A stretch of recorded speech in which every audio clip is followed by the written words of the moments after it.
আনারস চাষে উন্নতিবর্ধক এবং উৎপাদিত ফসলের প্রাতিষ্ঠানিক বিন্যাস বিষয়ক আলোচনা চক্র অনুষ্ঠিত হল কুমারঘাটে। বুধবার স্থানীয় মানুষের মিলনায়তনে আয়োজিত হয় একদিনের এই সেমিনারে 59 জেলার বিভিন্ন স্থানের চাষিরা অংশ নেন। সেমিনারের সূচনা করেন সমাজ কল্যাণ এবং সমাজ শিক্ষামন্ত্রী শান্তনা চাকমা। অন্যান্যদের মধ্যে উপস্থিত ছিলেন বিধায়ক ভগবান দাস, উদ্যান ও ভূমি সংরক্ষণ দপ্তরের উপ অধিকর্তা রাজীব ভট্টাচার্য প্রমুখ। আমি বারবারই বলছি, উন্নয়নের লক্ষ্যে যেহেতু আমাদের সরকার উন্নয়ন চাচ্ছে, তার জন্য যে কোনো ভাবে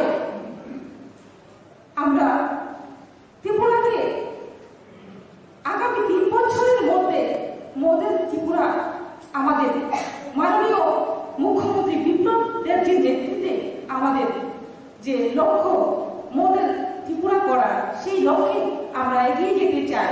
তার জন্য শুধু সরকার একা পারবে না, তার জন্য প্রত্যেকটা কিন্তু জায়গাতেই আপনাদের সহযোগিতা দরকার এবং আপনাদের আর আমাদের সকলে মিলে আমরা সেটা করতে পারবো। আমি দৃঢ় বিশ্বাস যে আপনারা সেই উদ্যোগ আপনারা নিজেরাই করবেন।